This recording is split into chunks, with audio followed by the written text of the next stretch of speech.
Higher yields require high-performance crop nutrition.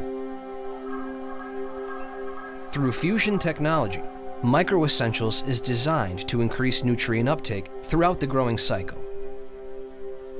The unique chemical composition of MicroEssentials creates an acid zone around each granule. Lowering the pH promotes the formation of dihydrogen orthophosphate, a more readily available form of phosphate, resulting in increased nutrient uptake.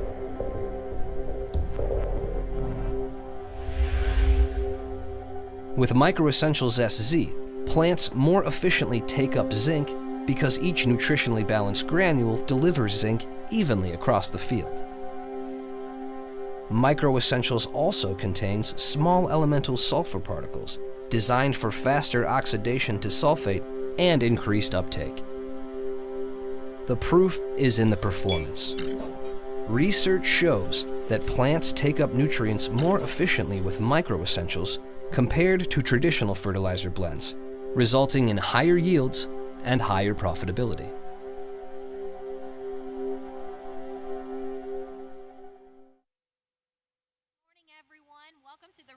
Farm Network building here at the Big Iron Farm Show. Glad to see all of you out in the audience, and thanks to those who are joining us virtually for this session. I'm farm broadcaster Kara Hart, and before we introduce our guest up here, I want to give a shout out to the Red River Farm Network team who's here at the Big Iron Farm Show today.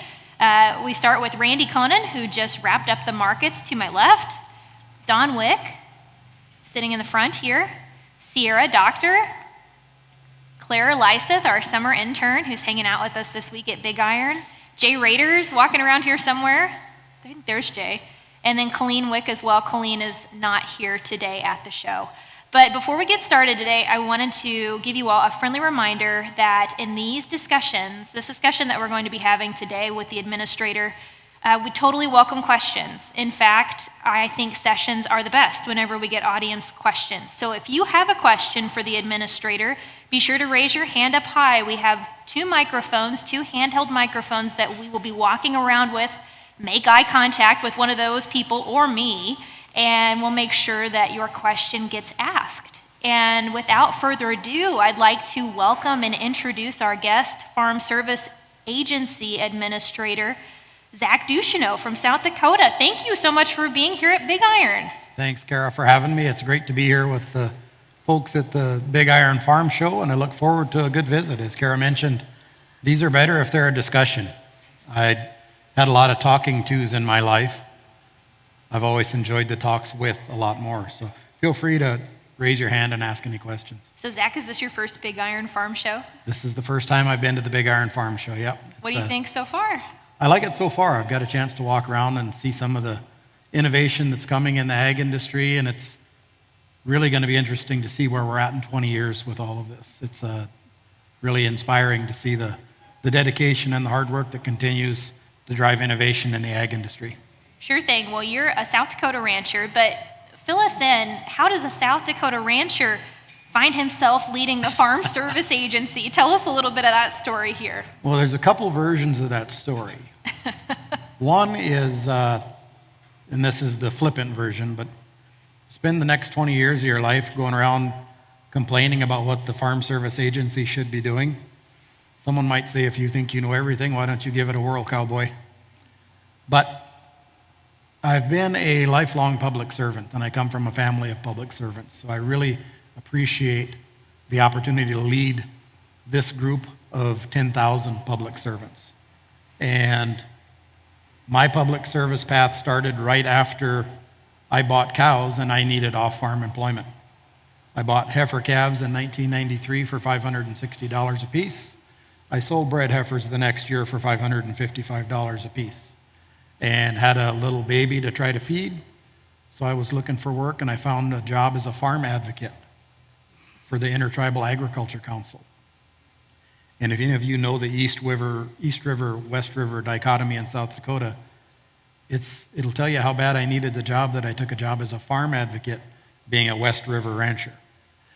That led to a career, a short job there, and then a career in tribal politics where I served one term on my tribal council for the Cheyenne River Sioux Tribe, one of the other great honors of my life.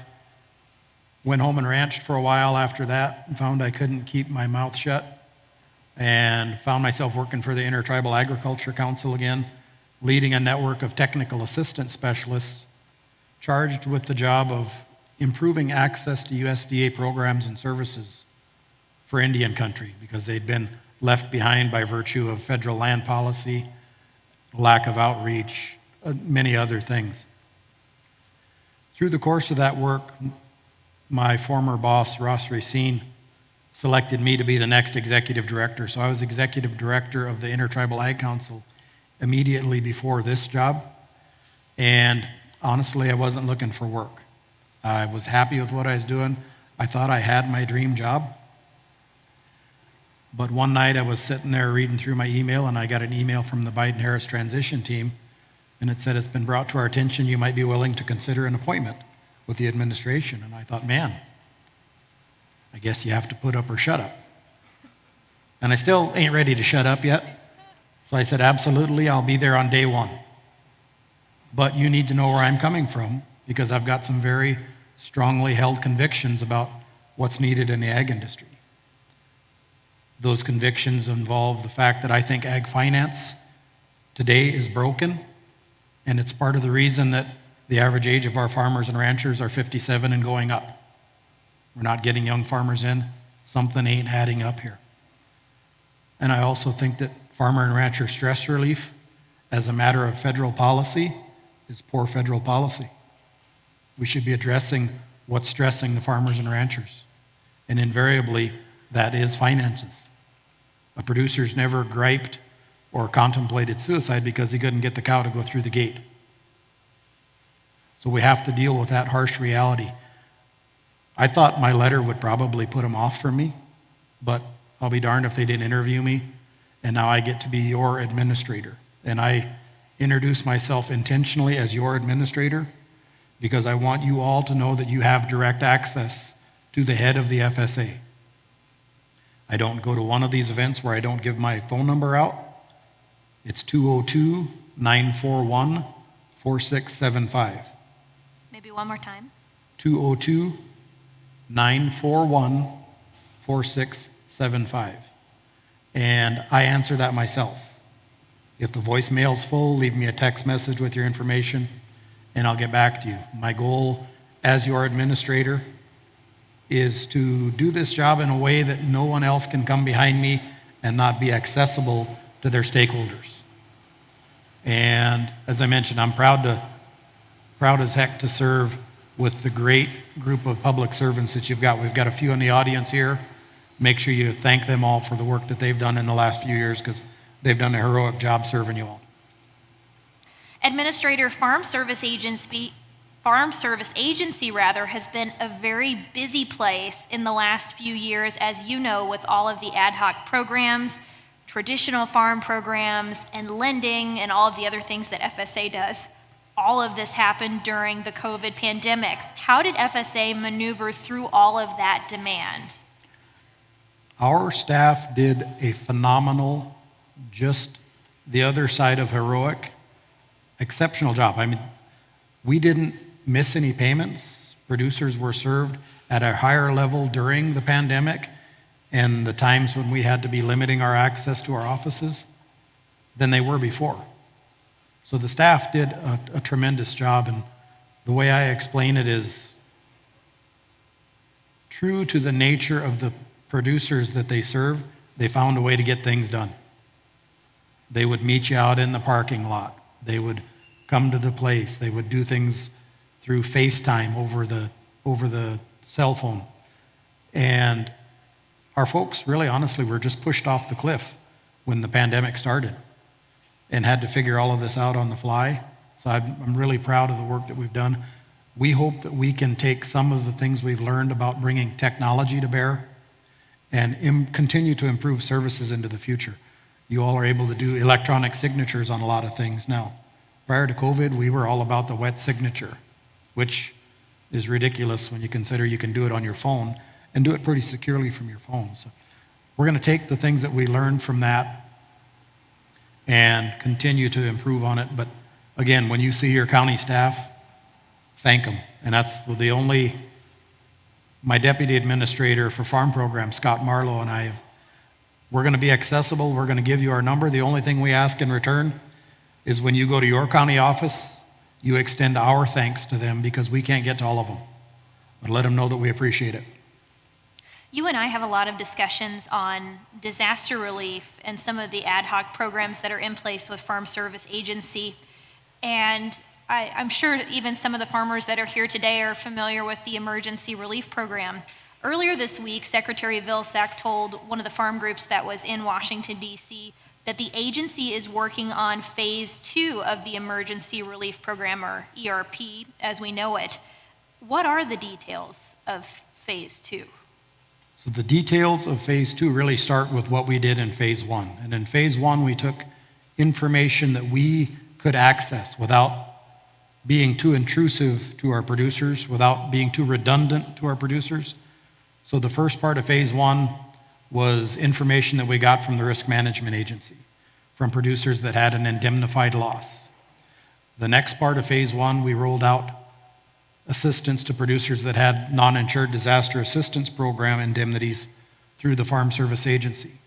As we were rolling out those two components, we heard from the countryside that you're missing something here. We had a 2019 cause of loss that continued on into 2020, but it was only categorized as a 2019 cause of loss. That doesn't help us. We still had a drought that we encountered, or a disaster rather. So that's what the third part of phase 1 is.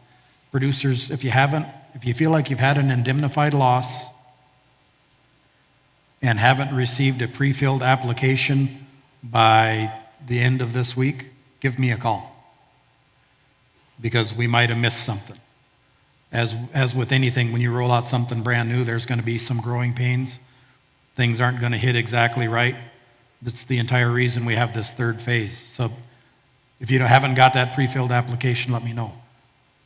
Now we've got to think about all of the folks that we didn't have a documentable loss due to an eligible weather event for phase 2. And that's going to be a little more application intensive because we don't have a record of that. We're going to try to streamline it as much as we can, because one thing we've heard unanimously from producers that participated in ERP or ELRP, the livestock component, which happened automatically, they like this approach. They like this streamlined deal.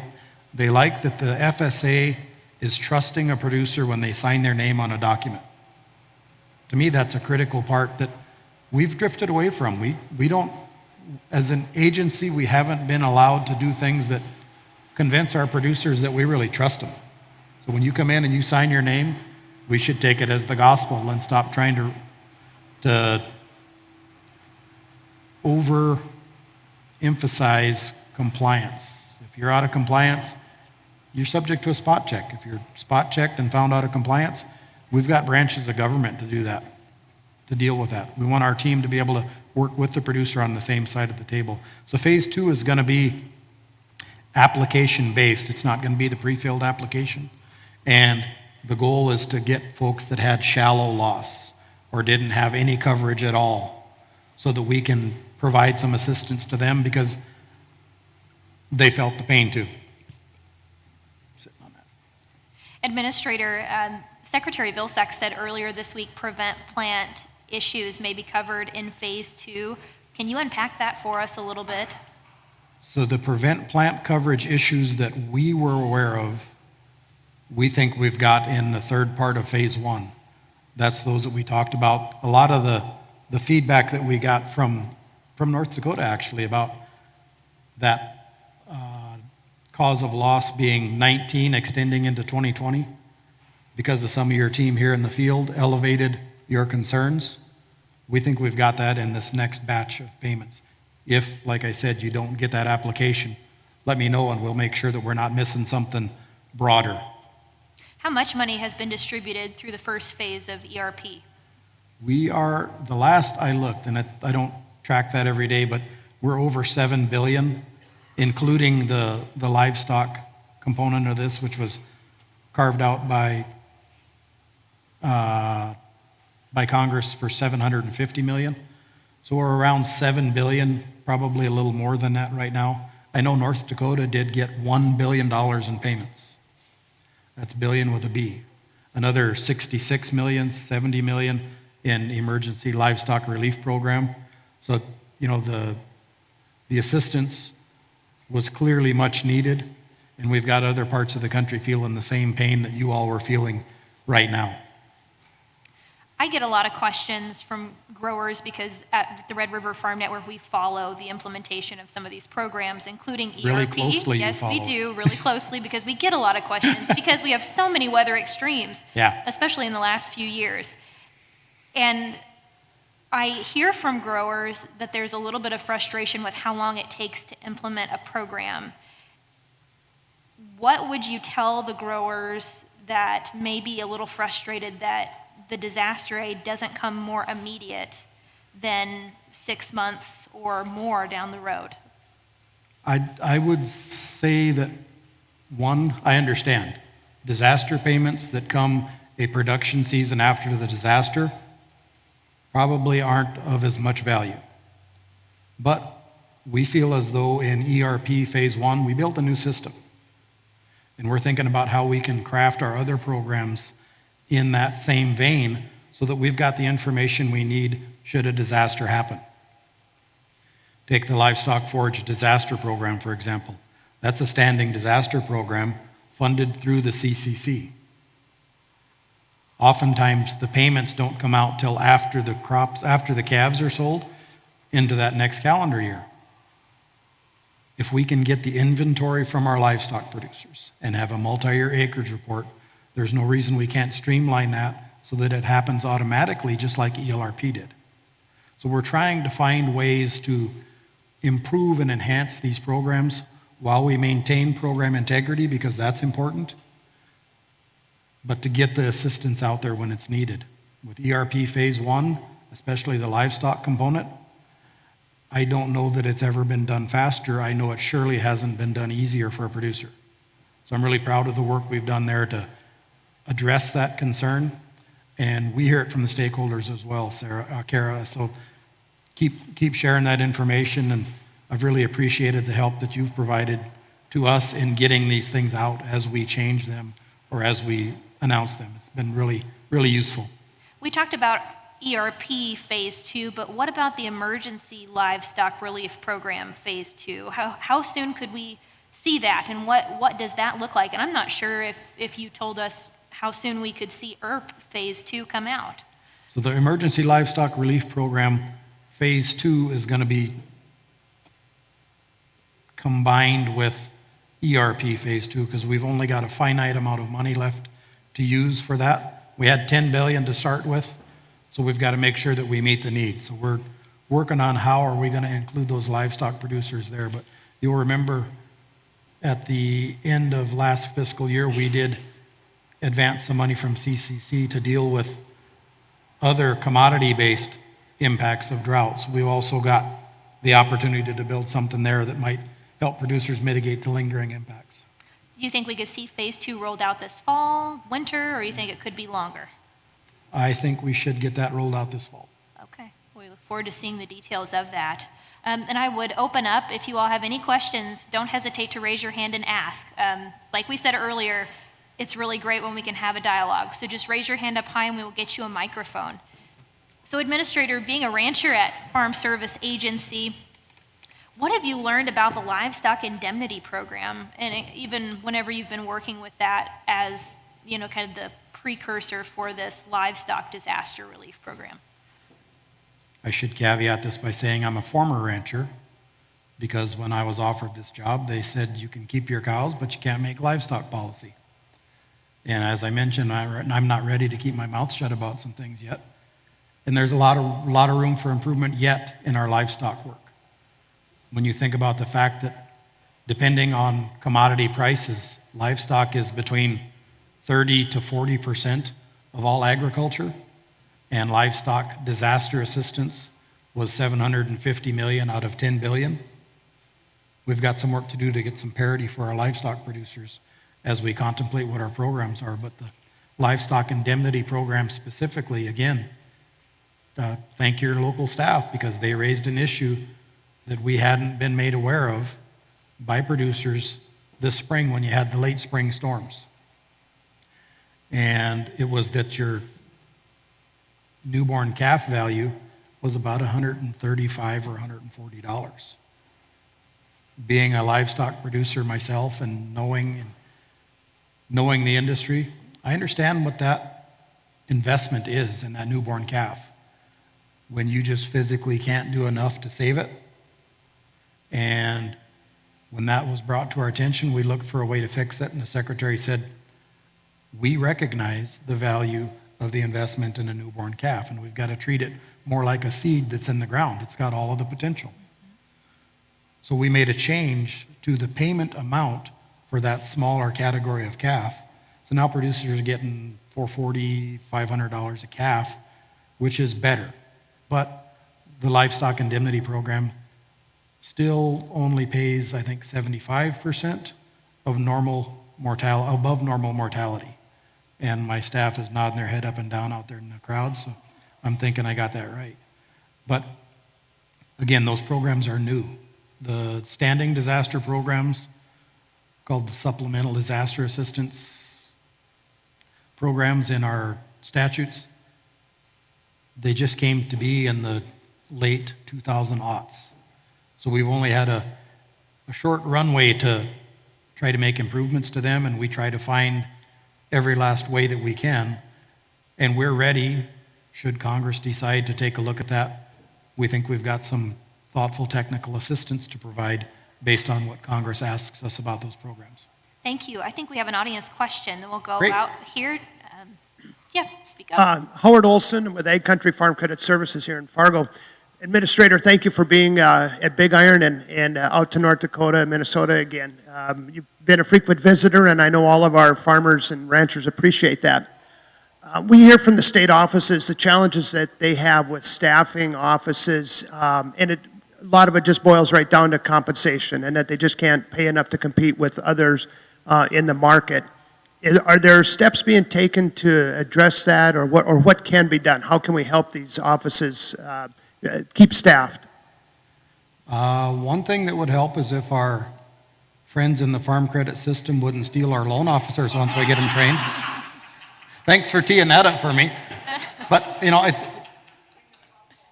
there is a significant amount of rhetoric in the country about high-paid bureaucrats ignoring the will of Congress and ignoring the will of people. And those aren't in the USDA. I don't know what those high-paid bureaucrats are, but we have to do a better job of taking care of the folks that are delivering the essential programs and services of the USDA to the producers, because it is a matter of national security. We look at that pandemic that happened. I bet there were grocery store shelves that were empty here in Fargo. I know there sure were at home, where we grow 40,000 head of top quality beef every year. So we have to focus the proper attention on the fact that folks are doing this essential job out there and find a way to increase that wage scale. There's only so much that we can do from the administrative perspective, and if we take an action there, we've got to be cognizant of the budget ramifications for making a small change across 10,000 employees. So we're doing everything we can within existing authorities, but it's definitely a conversation that we continue to have. I've heard Senator Hoeven bring it up himself a couple times as we go around the countryside together. So we're definitely trying. We want to position ourselves so that we don't have to exploit someone's passion for agriculture the way the ag industry does to our producers. We have a follow-up, I believe. We'll get you a mic. Hold on, Howard. There you go. Would it help if we lobbied our elected officials for this same thing? Does that voice make a difference? I can't tell you whether or not or who you should lobby, but you seem like a gentleman that has pretty good ideas sometimes. A question over okay. here. Yes, I had a question about the ERP program. I'm an accountant. I do a lot of farmers. Hold your microphone up a little higher. There And you my go. question is that, we still have that equipment gain getting thrown out. About 40% of my farmers are getting thrown out because of that. And is that getting addressed at all with the new phase, or? And I think the way we've addressed that, that's a great point. I'm glad you brought that up, because that was something else that we really heard a lot of in North Dakota. You all should thank Marcy and the team here, because they do a good job of making sure we're aware of what's going on up here. That particular issue, we first have to step back and understand why there are payment limits. And there are payment limits because these programs are designed to help small to medium-sized family farms, not the Fent dealer that might have a farm over here. Picking on Fent a little bit, but it's the last tractor I saw out here. But there are processes to appeal or seek equitable relief when you feel the policy doesn't really meet your needs. And what we're telling producers is get with your accountant or put together a letter that says, here's why this doesn't work for me. Here's why I'm being excluded. I don't think this is what the policy is intended for. And then our Deputy Administrator of Farm Programs can consider that request on a case-by-case basis. And we trust our staff out here in the countryside to vet those, have a conversation with the producers so that we're advancing the right issues. And if we get enough of them, then we feel like it warrants a look at the policy. But rather than just throw the door wide open, that would have further depleted that $10 billion that we have. So we want to make sure we're getting it right. But you can catch me after the deal and share your information, and we can talk a little more about it. Thanks for bringing it up. All right, thank you. Did you get the number? Did you get his phone number? Okay, awesome. All right. Well, you know, and I didn't ask this earlier, of course, but what could be done to add more flexibility to some of these disaster programs? You know, we are looking for the flexibility that we have within statute, and oftentimes conversations like this generate them. We did a drought tour with Senator Hoeven last year that wound up over in this part of the country. We heard all across the state that you guys need to do more for the livestock folks. We crop guys, we've got some crop insurance, but the livestock guys are up against it. We're losing our livestock herds. We took that message back to DC, did some work with Senator Hoeven's team, and we come up with the fix in the Emergency Assistance for Livestock, Honeybees, and Farm-Raised Fish program, which we call ELAP, which still doesn't make sense to me. But I suppose the ELHRP acronym was already taken. But in that, we were able to find flexibility to help producers who were having to buy feed that had above normal costs with some freight assistance to get that feed there. And we were really proud of ourselves, patting ourselves on the back. If I would have run into Tony Eberhard on Senator Hoeven's staff, I would have probably high-fived him. But we heard from the countryside, well, you missed a little bit there. And oh, how's that? Well, we had producers who it made more sense for them to haul their livestock to where the feed is. And instead of digging our heels in and saying, well, tough luck, we did some work on our side of the table, and we were able to roll out a fix for that within just a few weeks' time of hearing about the issue. And that's one of the great aspects of the flexibility that's built into the statutes for our disaster programs. If we can have that flexibility, have the authorization for the secretary to make some determinations, we can make those changes as they happen, as the need arises, instead of having waiting for a legislative fix after some conversations with our friend on the Hill. Do you know what that would take to get that flexibility or the authorization, where that has to come from? I'm not sure if I heard. So we've already got that authorization in that program, and we're continuing to look for the flexibility. But the point was, you know, we don't know every damn thing there is to know about your production, so your stories matter. And had it not been for those producers in North Dakota saying, we need more assistance on the livestock side, it might not have got the thought and the input and the collaboration between us and the folks on the Hill to find that flexibility in existing statute.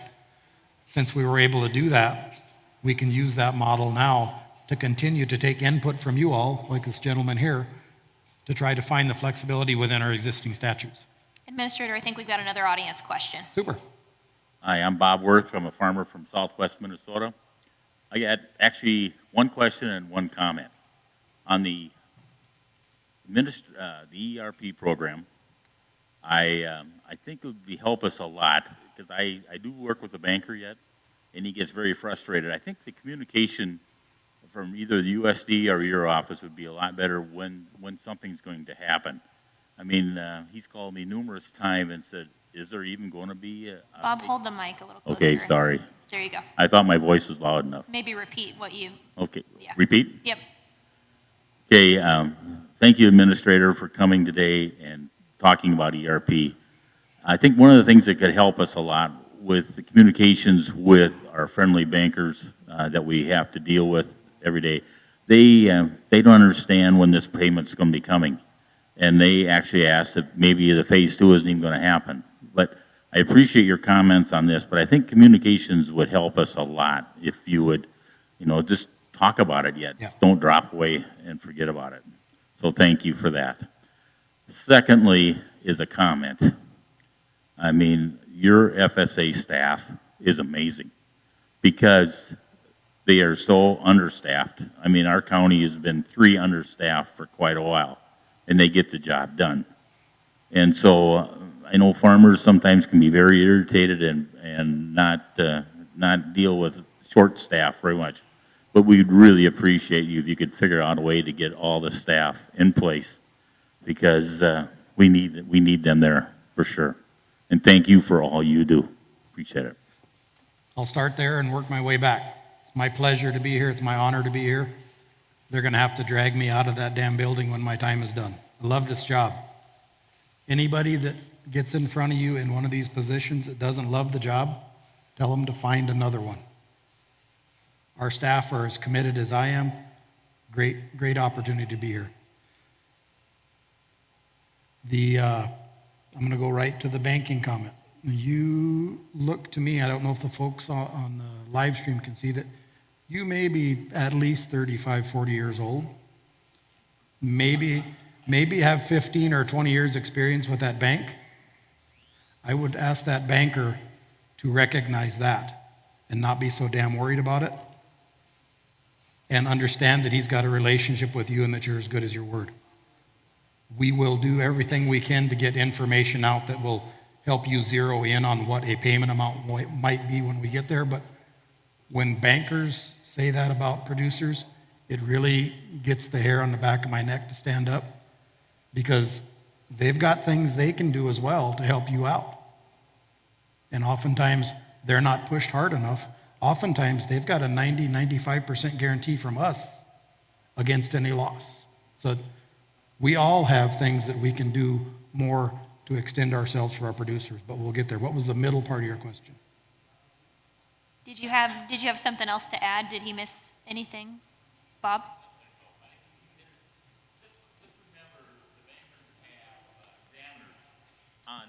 Hold it close. The bankers have examiners on their throat, so it's not always the banker's fault. We got the government examiners coming in and hounding them on why they put this in their cash flow, or is it? So I'm just saying it's not always the banker's fault, because they understand some of this.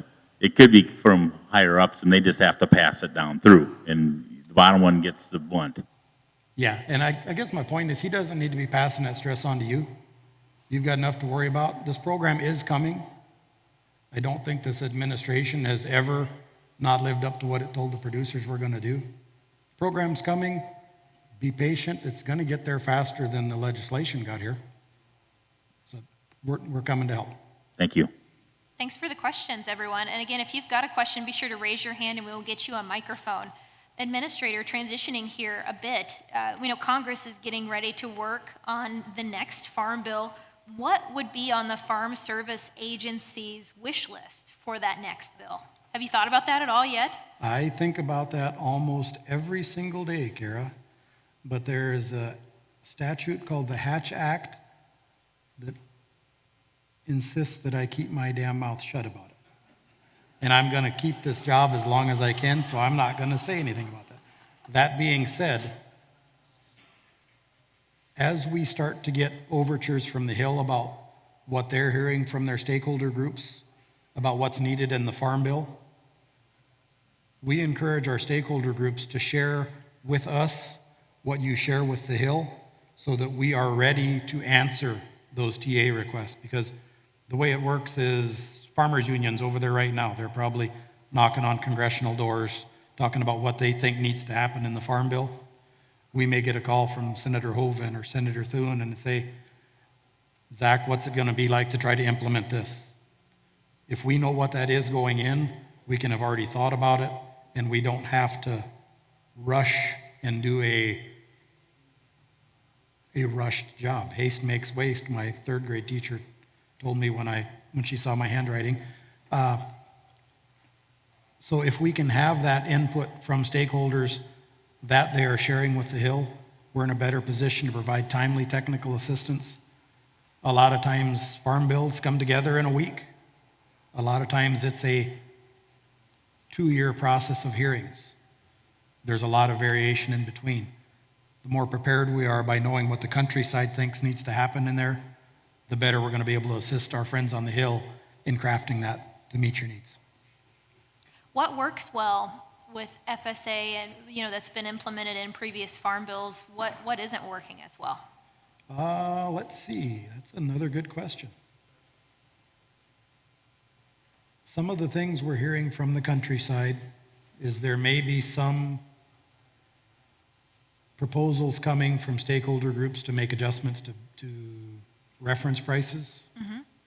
There's a lot of conversations around base acres, and we hear from our stakeholders that our farm loan amounts aren't high enough, given the high cost of capital to get into agriculture, and maybe serving as a bar against young, beginning, new farmers getting in. Those would be probably the 3 highlights based on what I've heard from stakeholders. I've also heard from stakeholders about maybe implementing a more permanent disaster program or featuring that in the next farm bill. And I know FSA has been implementing some of those programs. If you had to share what you've learned about that with those lawmakers as they're contemplating that, what would you want them to know, and what, maybe this is outside of your realm, but what could that look like?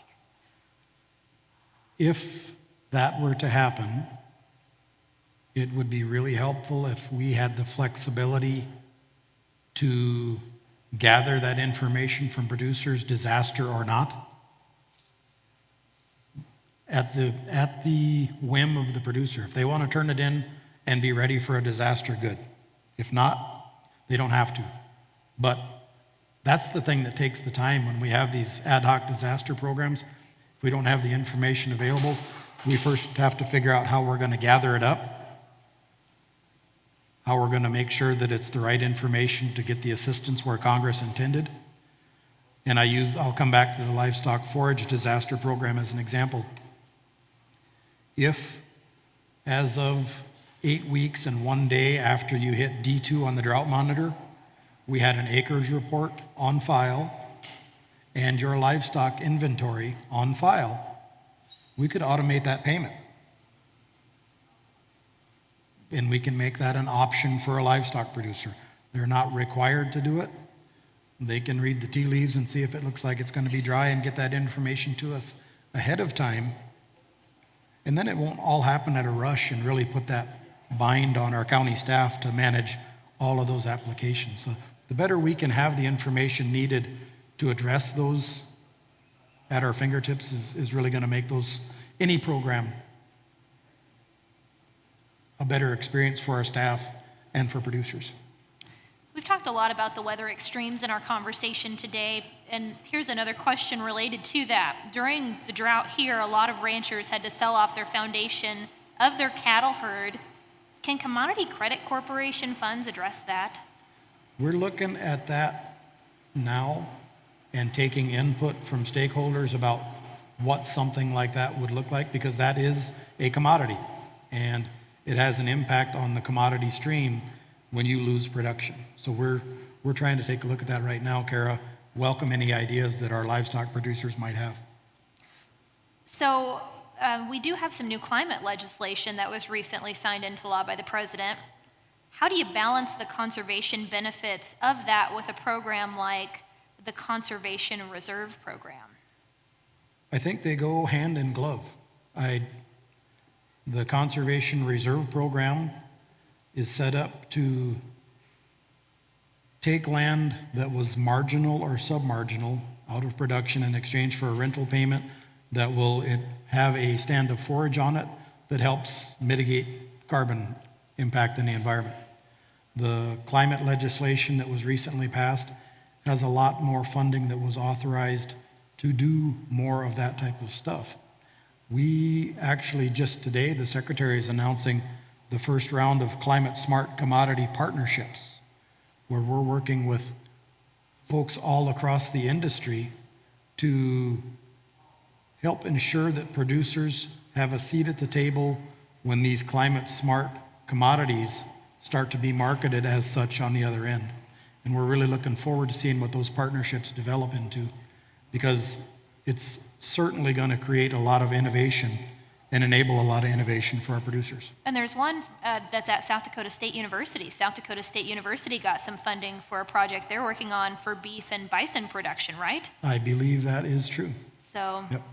it'll be interesting to see how that pans out. I'm really excited to see how a lot of these pan out. There's, as sure as we're sitting in here and we've all got a great idea, folks all across the country have great ideas too, and sometimes the only thing between a great idea coming to fruition and not coming to fruition is capital resource to do it. You know, we hear about Mr. Musk and his electric cars about every other day. We don't ever hear about how it started. It's with federal investment. So I really look forward to the things that are going to come out of the next 3 decades of innovation that this inspires. Transitioning here a bit, what is your working relationship with the Ag Secretary? I would try to run through that wall for that man. Yeah? He is committed. I've had the great opportunity to work for a very select few fantastic bosses in my life. Started with my old man, worked for the first executive director of the Intertribal Ag Council, Greg Smitman. I worked for Ross Racine, and then I got a chance to go to work for Secretary Vilsack, and I will stay here as long as he'll have me, because I am 100% committed to his vision for where we need to go. He's a fantastic person and really cares about individual farmers. Earlier on in our conversation this morning, you talked a little bit about some of the IT challenges that have been happening at offices. Circling back to that, and based off of another visit you had up here in the north in Detroit Lakes last month, you said IT was the Farm Service Agency's weakest link. What can be done to improve that situation? So we continue to try to innovate in that regard. The IT infrastructure of the Farm Service Agency and the USDA is a patchwork of programs that are developed over time. And you may not be able to just start over because you've got legacy information you need on this system that is going to be directly applicable to the payments that you make in this other system. So we're trying to navigate that and keep that all together while we work on doing the innovative things in the background. We think ERP is a good example of making IT work to the benefit of the producers and the staff by shortening up that process. We're looking for more examples to do that. As we get ready to wrap up this discussion, and by the way, I have really enjoyed the last hour of chats. Thank you for your time. Thank you all for your questions. We do have time for one more question if anyone has one. So if you have one, raise your hand and we will get you a microphone as we wrap up. What does the future of the Farm Service Agency look like? Well, as a former rancher myself, who still has ranching inclinations or aspirations, I'm an optimist in my perspective on everything. Same way for producers are all across the country. And I think the things that we've learned from the COVID pandemic and how to better deliver services to our producers when we don't have that in-person contact are going to benefit us as we get that next generation of producers who are just maybe even better equipped than we are to handle things from their cell phone or their laptop computer as their spouse drives down the road. That is necessarily going to improve our ability to serve all producers. I'm more of the previous generation. I like that in-person, that handshake, that visit. I've really enjoyed this conversation myself. It's much better than talking on the phone. But we have to realize that our user population, if we're going to continue to provide food and fiber for the country and the world, is going to have to change. Because 57 is the average age and it's going up. That indicates we don't have a lot of new folks coming in. They're going to have to at some point, so we've got to take advantage of things we've learned in order to make it more streamlined for them. We do have one more audience question. Go ahead and hold the microphone close. Thank you, Kara.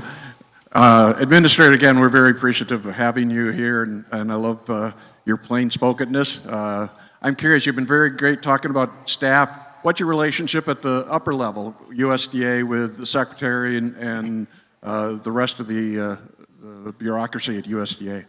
So, you know, I got a new respect for career staff when I got there, because I was taught by the men that have led me, if you want to be the boss, you get there first and you leave last. And there are some folks that I've been to the office as early as 6 in the morning, and there are people already there as an ordinary course of doing business. So whenever I hear somebody use bureaucrat with a negative connotation, I always push back. Those are some dedicated, lifelong career employees.